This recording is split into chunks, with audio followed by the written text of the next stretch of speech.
to share with us all about her business, everything that she does for her clients, and a little bit about her backstory and what got her to what she's doing today. So first and foremost, Nella, I almost said Nelly. Nella, thank you for your time this morning. How are you doing today?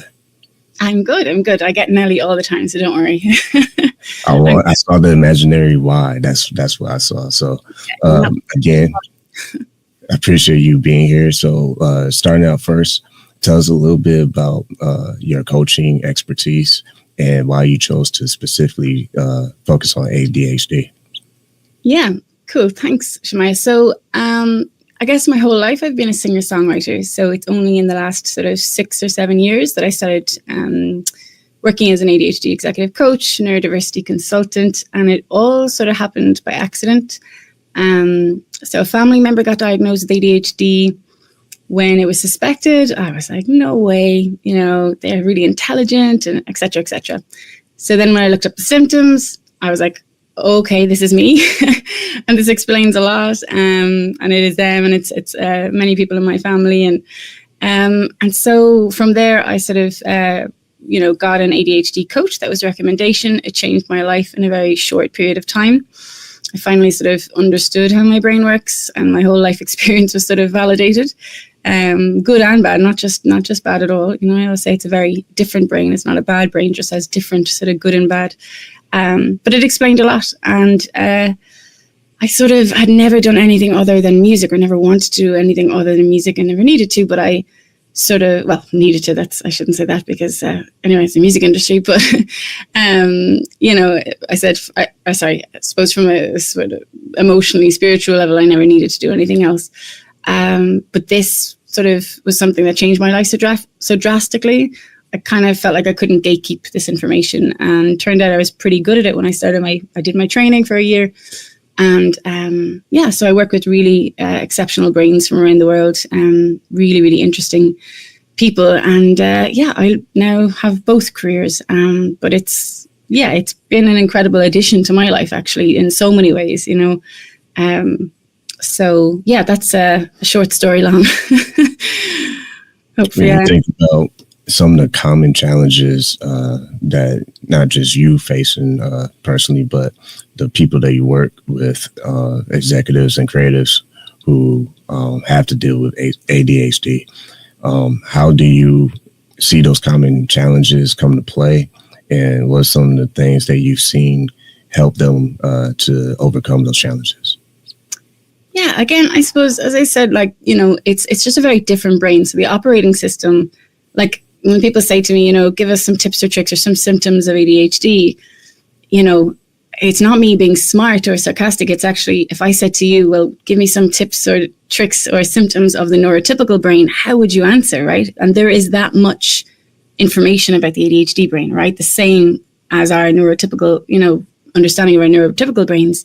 And we spend years in school learning about how our brains work, right? So it really is very similar. Like the manual when I did my training back then, it's 10,000 pages, So it's a very different operating system. And so, I have ADHD. Would I give it back? I wouldn't, actually.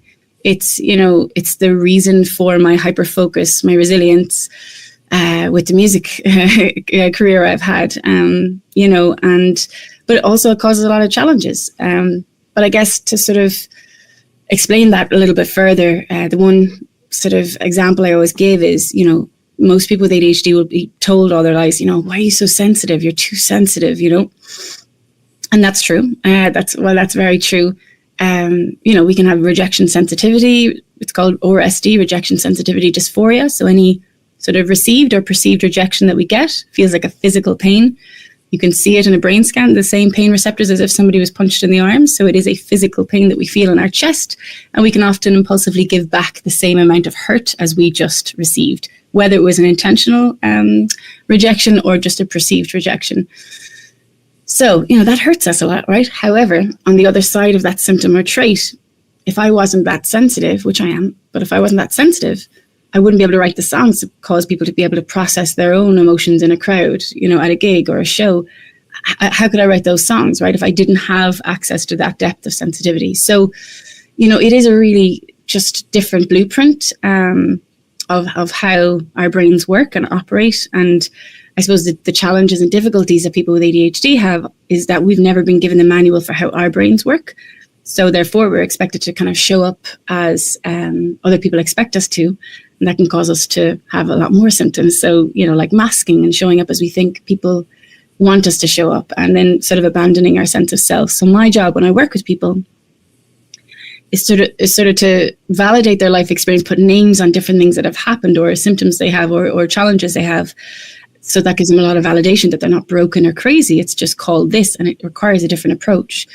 But also to sort of build them up from the ground up again. I call it building their personal operationals manual for them, for how they work. And that's understanding themselves, understanding what their values are, what their needs are. Usually we really abandon our own needs for somebody else's. And sort of fully understanding themselves so that they can build back that confidence and trust in themselves. And I work with a lot of very successful people, so it's not like people with ADHD can't be successful, but we would rather get to that point without the overwhelm, without the burnout, without the sort of nervous system being jacked up too much. But if you look at sort of all the top entrepreneurs in the world, most of us are neurodivergent, so how could that be bad, right? So it's not a bad thing. It's just in the current world of what our understanding and education around how an ADHD brain might work, things can be challenging.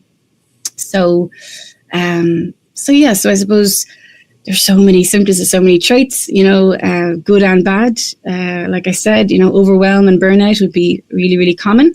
Reasons for that is because with ADHD, the H in ADHD is hyperactivity, and that's usually hyperactivity of the brain, not necessarily physically. Most likely not physically, it's mentally. So that would mean that we get lots of thoughts at the exact same time at all times. And the challenge for us is the risk of which thought to execute the function of, so executive functioning. And so that's why it can be very overwhelming, number one. Number two, that's why it can be a real asset, because that's why we're natural problem solvers, because our brains are naturally good at that. We're naturally doing that in real time.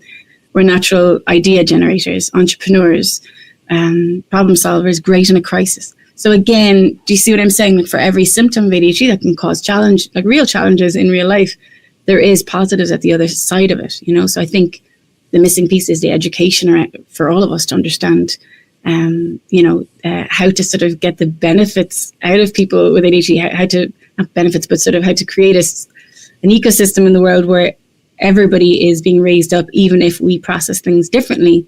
But as long as everybody knows, then we're all having the right conversation rather than having a lot of sort of challenges in relationships, in at work, etc. So, or within ourselves. Anyway, another short story long. Hopefully that answered you somewhere in that. No, that's perfect. And by the way, listen on Refocused Radio and watching us online, talking to our guest today, Nella Dewire. You can follow her on Instagram, is at ADH Diversity on Instagram. So when going to my next question, you mentioned the word hyperfocus.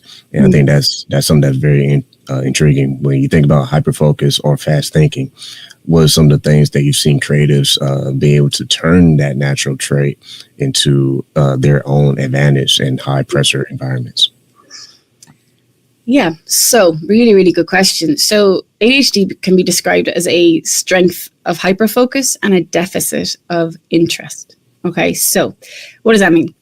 So with ADHD, if we have got no interest in something, then it's extremely hard, if not really impossible, to be able to focus on something. So, when somebody has a keen interest in something, we're usually very, very, very good at it. And we often excel more than the general population would at it if we have the interest.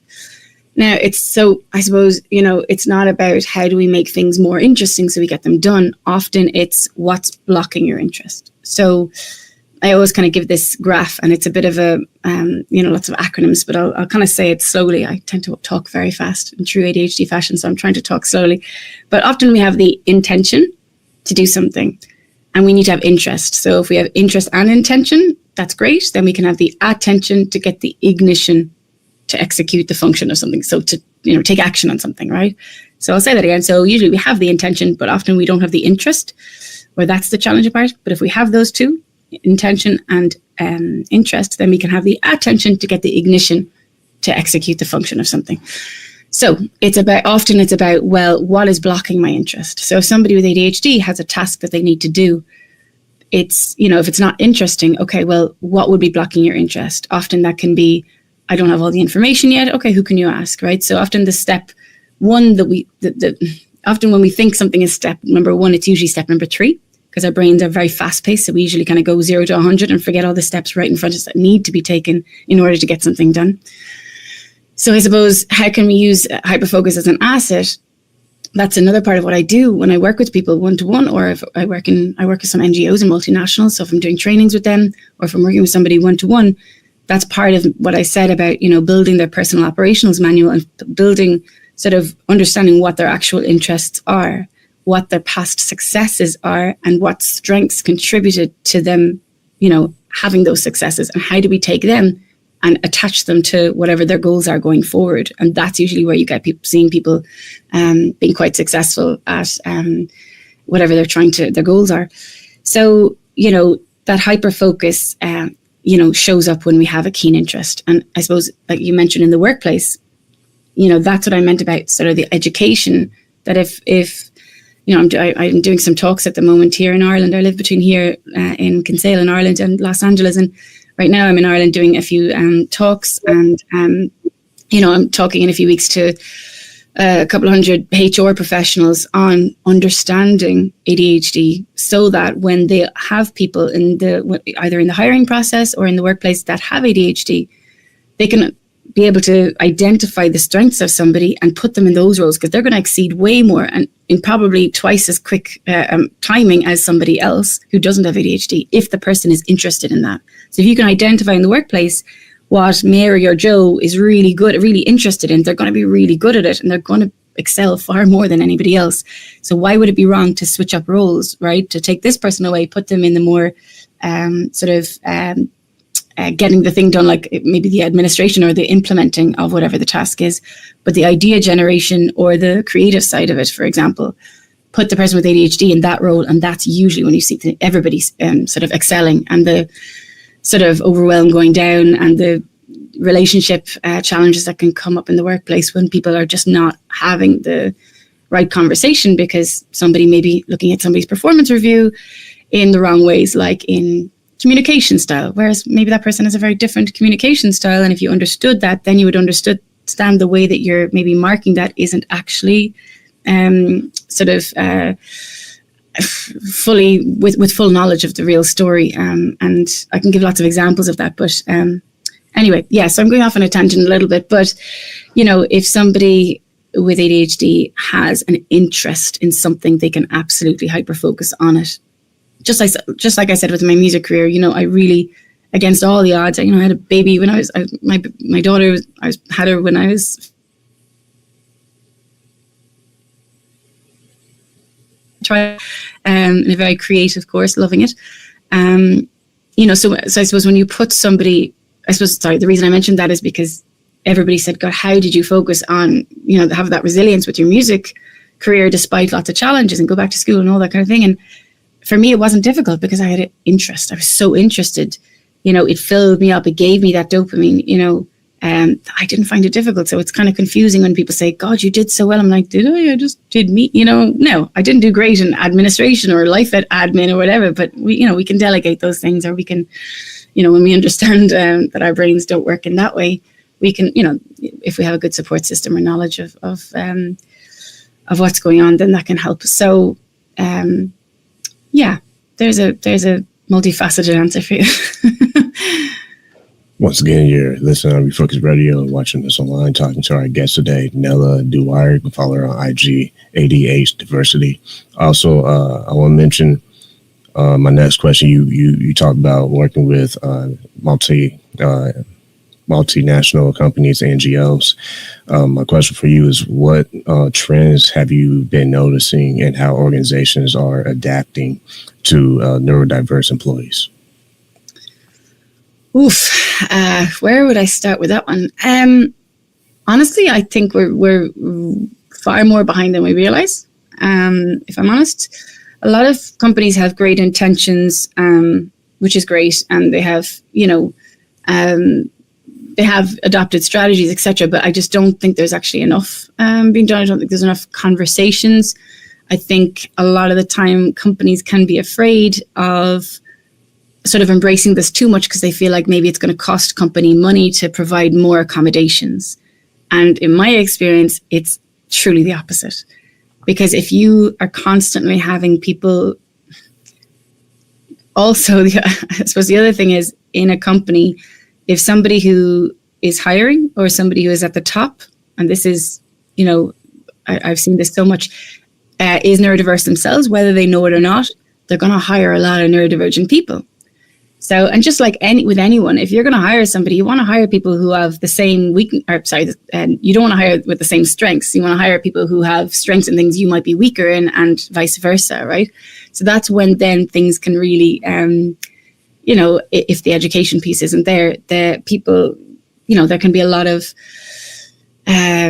sick days, time off, having to rehire all the time. That's very expensive time-wise and, just in lots of ways. So, I think that embracing sort of an ecosystem in the workplace that is neurodivergent, understanding, focused, friendly, etc., it's just the beginning. And once companies do that, I do trainings with companies, and when they really embrace that, then they actually, everybody is just thriving together because nobody's seeing it as a bad thing they just need to make accommodations for, and that the conversation around it being a negative thing sort of gets lifted a bit because it's not a bad thing. It is if you try and fit something into a box that wasn't made for that thing. Yeah, of course, that thing is not going to perform well. And I don't mean people are things, but, I'm just trying to make a metaphor for the example. But, very quick example. I used to work in a gym when I was about 19, and one manager got very frustrated with me because I kept forgetting to do the admin. There was a checklist. I was like, ADHDers hate rules unless we come up with them ourselves and we agree with them, because authenticity is also very important. And usually we can problem solve better than, a lot of people that have made the rules. And it can be frustrating because we can think of better ways and easier and more effective ways to do things. Anyway, so I was crap at the admin, really, really bad at the admin. But I was great at chatting to the customers and getting them to understand the benefits of them signing up for memberships for the gym. So one manager would get really frustrated with me and just keep giving me like warnings and all that. And I was getting frustrated because I knew I didn't deserve those warnings, etc. No, I did for not doing the admin, I suppose, but I just forgot about it and I was busy getting people memberships. And to me, that was more valuable for the company, right? Anyway, and the other manager was like, hey, you're really, really good at selling the memberships. And he put me out on the street, and I was living in Dublin, the main city in Ireland. He put me out on the main street, Grafton Street, selling memberships. And I sold so many memberships that day. So how could that be wrong, right? So I made the company, a good bit of new custom for, the foreseeable. Okay, I didn't get my checklist done, but do you see what I mean? Like if you can kind of recognize in somebody that, it's if you're going to try and fit them into that box, and it's like, I suppose Einstein's, we all know, well, a lot of us will know that sort of saying he has, if you judge a fish by its ability to climb a tree, it'll forever think it's stupid, right? So, I think the main thing is that, companies are really leaning into educating themselves because they're only going to get benefits. They're going to get, really, really innovative ideas. They're going to get really, creative new ways to do things. They're going to lower the wasted time in meetings of how to, conflict resolution with different people. They're going to be able to have environments so that everybody is thriving. And if somebody is feeling overwhelmed and they just need a transition time in a room, they'll probably get more done in that room for the hour if they can hyperfocus, if you give them a task that is really, really strong for how their brain works. Anyway, it's very hard to answer in a very quick question, but I'm hoping that makes sense. I think we need to move the conversation from just companies providing more accommodations and having to give, thinking they're going to get less back, or that, they have to do this to be inclusive. It's not that, people who are neurodivergent have a lot of,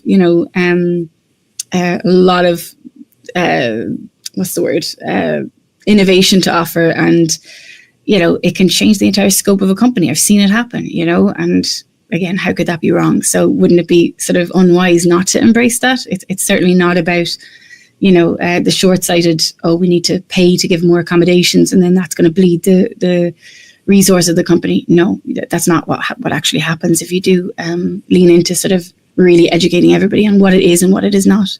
I actually did a talk last week in Belfast to about 150 female entrepreneurs, and I was going to talk about different tools that you can use with ADHD in the workplace. And I said, for the last 2 days, people were asking me, oh, you suffer with ADHD and, yourself. And I said, well, I don't suffer with it. I have it. Again, not to glamorize it, but I have it and I use it to my advantage a lot as well.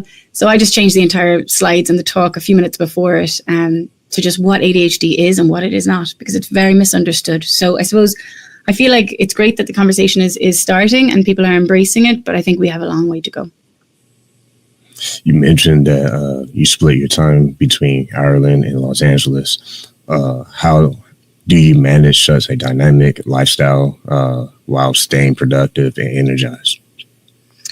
Well, you see, that's the thing, Shemaya, like the, stimulation like that actually is really good for ADHDers, So, for example, I have my little 400-year-old cottage here and it's very quiet, a small little fishing village. But that's not great for me, actually, because if I'm in a very quiet environment with very little stimulation, then my brain is going to make up for that. So then my brain is just giving me so many different thoughts and that can get overwhelming. Whereas if I'm in a sort of stimulating environment, so if I'm traveling or if I'm, I've got lots of things happening at the same time, that's when my brain is very calm. So actually that stimulation piece is really good for an ADHD brain, having the kind of multiple things going on at the same time that I'm interested in. So I love that, my idea of sort of, not a nice life would be just doing the same thing every day and, having the same kind of form of stimulation and that I can expect to have every day. I just can't think of anything worse, so I actually really thrive with having the, the sort of multiple homes and travels and, traveling a lot and the unpredictability of the music business and, working with new interesting clients from around the world. And so I really love that. And, I suppose most of my work with my ADHD business is online on Zoom, via Zoom. And then most of my work in the music business would be in real life. So, I guess I suppose my computer comes with me everywhere, no matter if I'm here or in Los Angeles. But then, in Los Angeles, I have a lot of stuff going on with different composers and then I'll do recordings here as well. So, and then I tour in China most years with Video Games Live in China for about a month or two. So, yeah, it's really diverse, but actually that really helps my brain. It stimulates my brain, and that's I'm more productive actually when I'm sort of I've got that kind of juxtaposition of being in different places all the time. I'm traveling. Once again, listen, Refocused Radio and watching us online. Talk to our guest today, Nella Dewire. Go follow her on Instagram is at ADH Diversity. I had to ask the last question. So how can people listen to your music? If someone's listening right now, like, well, shoot, I want to check out what kind of songs he's doing. So kind of in the last few minutes we have, explain a little bit about your sound and how people can check it out. Yeah, so I suppose my sound, I always say that like my music always would have started out in folk music, really, like storytelling. And I suppose people compare, I write multi-genre stuff. I work with lots of different, genres, but, and then I sing in video games, like I sing in World of Warcraft video game, and that kind of changed my life, being the singer of that game. And so I suppose kind of world music, folk, Enya-esque, Sinead O'Connor-esque, that type of thing. So yeah, my website is www.iamnella.com. And then my Instagram for my music is Nella's Music, NELLASMUSIC. And then my ADHD Diversity Instagram, they're both linked in each other's. So whichever Instagram you go on, you'll find the other one. And I'm on Spotify and all the different places. But my website's probably the best place, iamnella.com. And I have lots of projects happening this year. So there'll be a lot of music released, kind of further along in this year that I'm really excited about. We can't really chat about yet, but yeah, it'll all be updated on my socials and my website and stuff as well. Last question. You did mention about China. I think that's pretty interesting. What has been your experience being able to travel around the world, basically? And how was it being able to have your presence around different cultures? And what have you been able to appreciate with, people that are different, man? Yeah. Yeah, I think, as I mentioned, like getting that opportunity. I had a #1 record in Ireland called Revolution a couple of years ago in 2017, I think. And then I met the composer of World of Warcraft at a random event here in the American Ambassador's residence that I was just invited to. And then that kind of changed everything. He listened to my music. He chose me for the game. There's 150 million players of that game. So it just blew up my life in a good way. And so I get, that's when I started going to Los Angeles. And then Video Games Live is the touring outfit that I tour with, and they tour all. Tommy Tallarico owns it, but they tour all the Blizzard Entertainment video game music. So we have like 3,000 or 4,000 people a night, and it's pretty amazing. So yeah, I've got to tour in Germany with the Prague Philharmonic Orchestra with that music, and same in China, and just traveling to another city every night. It's amazing, especially like I had no idea of the video game world. I never had any plans to be doing video game music, which I thought was all beeps and bloops, but it's actually beautiful, orchestral, otherworldly music. And so I get to explore different parts of my voice and everything, which is fun. So yeah, I guess, it's amazing. Like touring with sort of Russell Brower is the composer of World of Warcraft, and he's the conductor that tours with me, and he's one of my best friends, and he's producing one of my my next single, actually, and I'm co-writing his album with him. So that's fun. But so he would come, and then we have some American crew, and then some Chinese crew as well when we're doing China. So yeah, it's amazing. It's I'm really grateful for the experiences. It's definitely different. China is a totally different world, and it's amazing to see the audiences in China respond to like seeing the music and hearing music in real life from the games that they play so much. And then we've got like a screen behind us with developments of the game that they wouldn't have seen. And, so they're so fanatical. And like when I got involved in the video game music industry, like I learned that the video game business is bigger than the music business and the movie business put together. And World of Warcraft for a very long time was the biggest video game. So it's crazy to think that I'm the singer on one of the biggest, well, arguably the biggest media in the world, whereas it's not seen as kind of mainstream. It's mad. Well, in America it is more, in Ireland not so much. But yeah, so it kind of, it's crazy. It's just this whole world I didn't really even I didn't even really know existed. And so that's given me so many opportunities with, a lot of people I work with. From Los Angeles, a lot of well-known kind of composers and everything, it made them open my email when I said, I sing in this game. They're like, oh, we know that, so it just gave me so much opportunity. Whereas, they may not have even opened the email if I didn't have that one line at the beginning to say, look, you may know me from this. And then they're actually going to open and listen to my voice. So that really exploded my world. So, really grateful that Russell Brower gave me that opportunity. But yeah, it's amazing. I love working with people from all over the world. I had another very well-known composer reach out to me last week from some music consultant in London I met 10 years ago. Met him at some Romanian conference with music, and he said he wanted a female singer for something, and he suggested me, and then he got on to me, and then I had a Zoom with him, and now I'm going to be flying to another country in the Middle East in a month or two to do this massive new song with him to celebrate his 25 years in the music industry. And he does lots of Netflix scoring and all that. So yeah, you just never know what's going to happen, from one interaction, you really don't. So I suppose if anyone's listening that sort of ever gets to just invited to a networking event, you have no idea where it's going to lead to, and I know that, I think every interaction you have with anybody can lead to your entire life changing, so we all must appreciate each other, for that, for sure.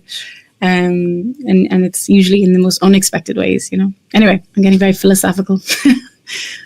Oh, that's great, because I don't think people really understand what you're saying is actually big time. Like, that's big. I mean, we went from your business to like potentially a whole nother episode. And unfortunately, we had to wrap it up. But I would say might actually have you back on so we can talk about the video game world, because there's a lot of people in the United States that are big on video games, period. So that'll be a very interesting topic we can have maybe in the future. Yeah, for sure. You have like a Netflix documentary style story. Like, you should document your whole journey going to the Middle East, because that will be very good That's content. good. Yeah, there was a documentary done on me a few years ago in Ireland. It's on my website, iamnella.com, that you can watch. But I think it's due for an update. It's been like China and all that didn't happen. Like that wasn't included, because I think we did that documentary in like 2018. So yeah, there's definitely, you're giving me inspiration to kind of maybe get another one up and running or something. Because yeah, you forget when you're living your own life that it might be kind of interesting for other people to watch. Kinda.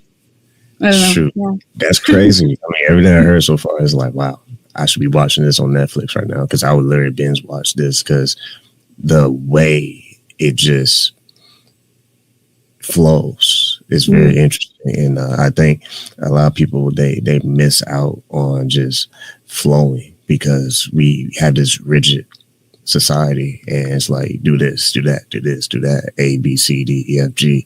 And sometimes as a creative person, like you said, with your job at the gym, it's like, nah, like there's some easier paths to make that close for that person to be a member.